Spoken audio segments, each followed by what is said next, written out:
नमस्कार, मैं अंजलि मिश्रा। स्वागत है आप सभी का द न्यूज में। आपको बता दें कि इस वक्त की बड़ी खबर सामने आ रही है। भारतीयों के लिए काफी खुशखबरी वाली यह खबर है, जहां पर आपको बता दें कि भारत का जीडीपी 4 ट्रिलियन क्रॉस कर चुका है। जी हां, बिल्कुल सही सुना आपने। भारत की जीडीपी ने 4 ट्रिलियन क्रॉस कर दिया है और इसी के साथ अब अगर आप कहेंगे जर्मनी को हटाकर वो उसकी प्लेस पर आने के लिए पूरी तरीके से तैयार है। 5 ट्रिलियन की इकोनॉमी प्रधानमंत्री नरेंद्र मोदी ने कही थी कि हो जाएगा, और प्रधानमंत्री नरेंद्र मोदी के बयान के बाद सिर्फ 1 ट्रिलियन की इकोनॉमी से वो पीछे रह गया है। 4 ट्रिलियन प्लस जो है इकोनॉमी भारत की देखने के लिए मिल रही है। इस वक्त आपको बता दें कि सोशल मीडिया साइट पे एक्स पर लोग लगातार पोस्ट कर रही हैं और कह रही हैं कि बहुत बड़ी खुशखबरी है कि इंडिया की जीडीपी ने 4 ट्रिलियन के मार्क को क्रॉस कर दिया है। प्रधानमंत्री ने 5 ट्रिलियन के इकोनॉमी का टारगेट दिया था और उससे सिर्फ एक कदम पीछे जो है।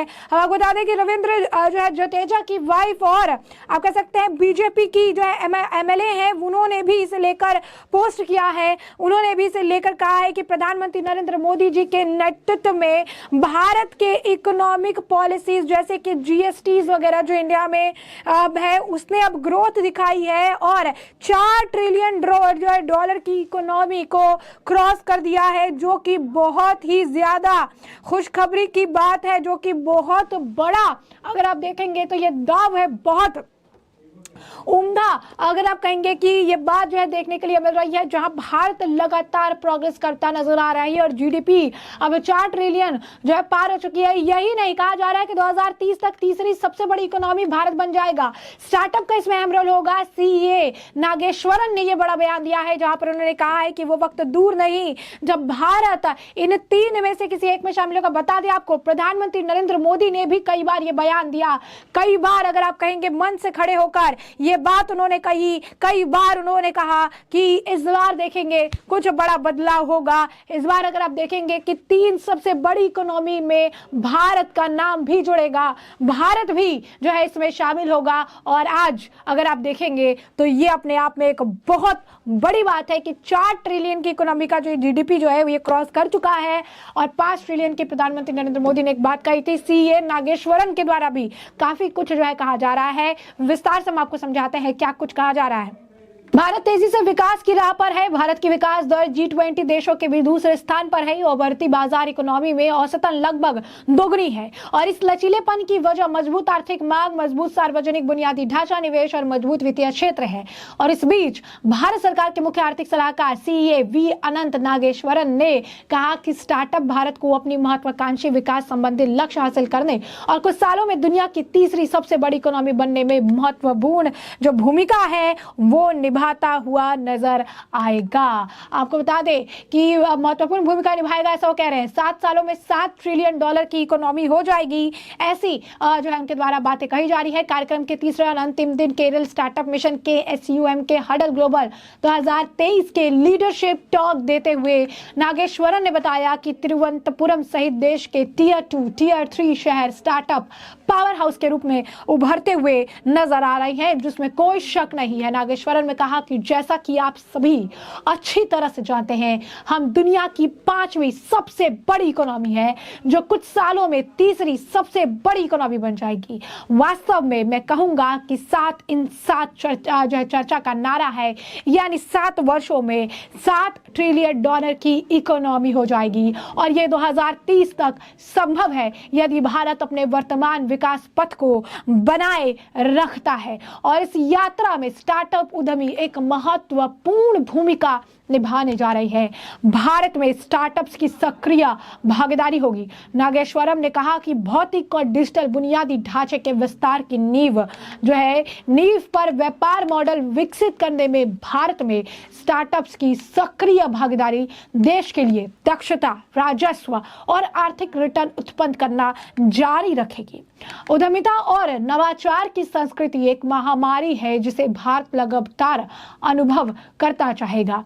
आपको बता दें कि 1.12 लाख से अधिक स्टार्टअप को मान्यता मिल चुकी है, जो कि रिकॉर्ड तोड़ बताई जा रही है, जो कि बेहद ही ज़्यादा आप कह सकते हैं कि इम्पोर्टेंट बताई जा रही है। उन्होंने कहा कि पिछले दशक में भारत के स्टार्टअप्स परिदृश्य में एक असाधारण परिवर्तन देखा गया, जो विश्व स्तर पर तीसरा सबसे बड़ा पारिस्थितिक तंत्र बनकर उभरा है।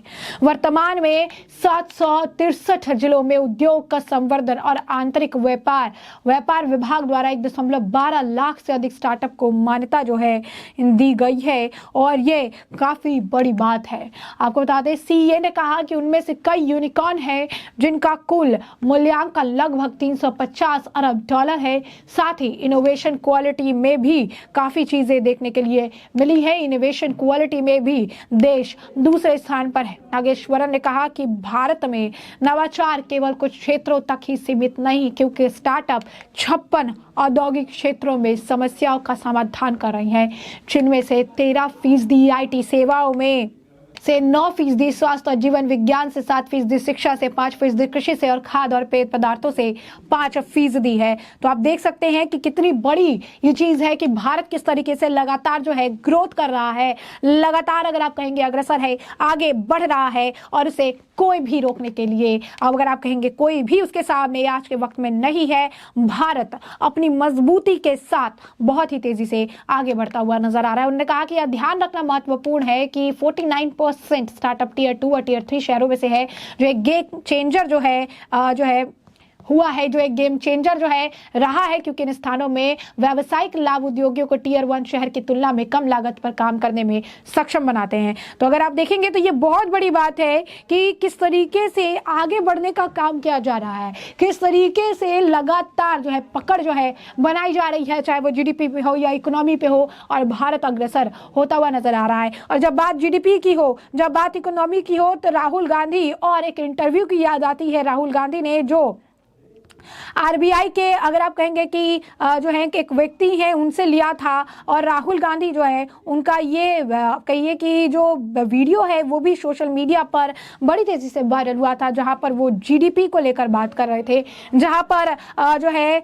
वो बात कर रहे थे कि किस तरीके से भारत के लिए चीजें चेंज होने वाली। हम बात कर रहे हैं रघुराम राजन की भविष्यवाणी की, जिन्होंने कहा था कि जीडीपी के अनुमान से बीजेपी ने उन पर से लेकर हमला भी बोला था। आपको बता दें कि 2022-23 के आंकड़े जब आए थे, तो उसके बाद पूर्व गवर्नर रघुराम राजन के एक पुराना वीडियो तेजी से वायरल हुआ था, जिसमें रघुराम राजन अपनी वीडियो में कुछ साल पहले तक का चीजें कह रहे थे। वो बता रहे थे कि क्या कुछ बदल जाएगा। उन्होंने बताया था कि किस तरीके से कि बहुत ही ज्यादा डिफिकल्ट चीज है। जब उसको आपको बता दें कि भारत जोड़ो यात्रा में वो भी शामिल थे, तब उन्होंने कहा था, इंटरव्यू में कहा था कि अगर 2023-2024 में भारत की विकास दर 5% भी रहती है तो हम भाग्यशाली होंगे। और अब लोग जो हैं उसे भी कह रही हैं कि किस तरीके की इन्होंने बात कही थी, 5% का इन्होंने बात कहा था कि होगा तो भाग्यशाली रहेंगे। 4 ट्रिलियन जो है इस वक्त जीडीपी ग्रोथ देखने के लिए मिल रहा है, इकोनॉमिक ग्रोथ देखने के लिए मिल रहा है, 4 ट्रिलियन क्रॉस कर चुका है। और अब अगर आप देखेंगे तो कहा जा रहा है 7 का 7, यानी 7 ट्रिलियन की इकोनॉमी भी वो क्रॉस करने में ज्यादा वक्त नहीं लगाने वाला है। तो ऐसे में हमने आपको जो पूरा मामला है ये बड़े विस्तार से बताया कि पूरा मामला क्या है, किस तरीके से मोदी जी ने जो कहा था वो करके अब दिखा भी रही है, और जमीनी स्तर पर जो है वो चीज देखने के लिए मिल रही है, ग्रोथ देखने के लिए मिल रही है। और 5 जो है ट्रिलियन का जो उन्होंने बात कही थी, 5 ट्रिलियन ग्रोथ की जो उन्होंने बात कही थी, वो समय अब ज्यादा दूर नहीं, वो मोदी की गारंटी पूरी होने में अब ज्यादा देर नहीं। तो ऐसे में हमने आपको जो पूरा मामला है ये बड़ा विस्तार से बताया कि पूरा मामला क्या है, और इस मामले पर आपकी भी जो राय हो हमें कमेंट सेक्शन में कमेंट करके जरूर साझा करिएगा। धन्यवाद।